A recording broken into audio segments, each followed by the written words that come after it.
doing, guys? Just want to show you guys the southern brown back speckled segmented garden rattlesnake. He's he's actually cousin to the inchworm. There's actually an inchworm right here, if you can get that. He's distant cousin with the inchworm. Right now he's pretending to be dead in order to potentially strike his victim, which is me, but not me. I'm a nature man. That's why I'm going to show you guys the safest and most effective way to catch a garden snake. Stay tuned.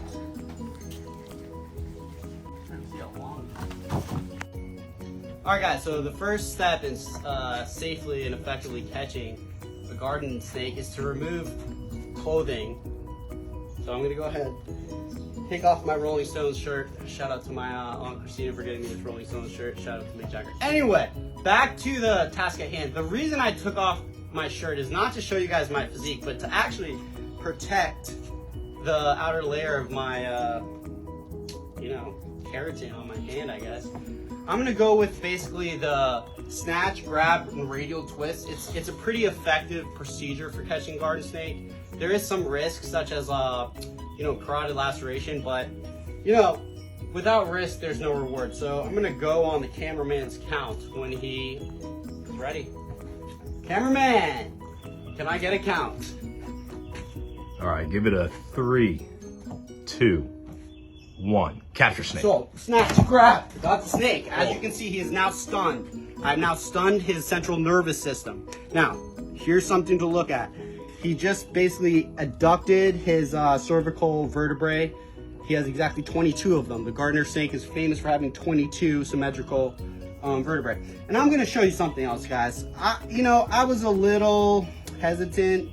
So now, as you can see, I've maybe lost his face. You don't want to lose his face. That's where his teeth are. I'm gonna now go bearskin. As you can see, that's some fecal material right there. Oh, and there's his head. And now he's coming to me. He's coming to my jugular. But what you have to do now is do a dance and actually sing a song to tame the snake. It goes something like this.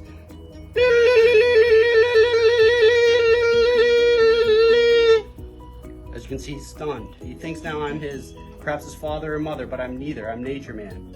I'm gonna safely dispose of the snake. Come over here. I actually have a snake house right here. I'm gonna put him in. We're gonna keep him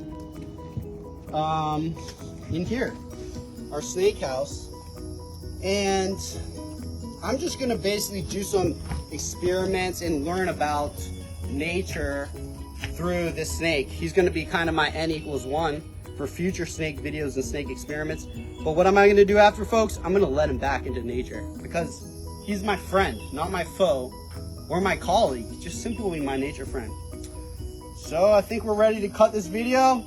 Stay tuned for Nature Man episode 15 coming at you soon. All right, guys, so before I leave you, I'm gonna show you his natural habitat, but I'm not gonna just put him in the natural habitat. I'm gonna let him slither to his natural habitat.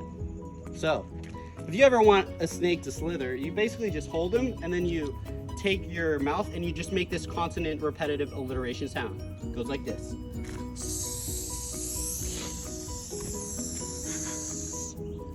Go on, snake, it's time for you. Go on, go home, buddy. Come on, Sal. So as you can see, he's got me on a tricep grip. He's trying to right now strangulate my radial nerve, but I'm just trying to tell him it's time to go home. There you go. Oh. And off to the wilderness, Sal the snake returns. Nature Man.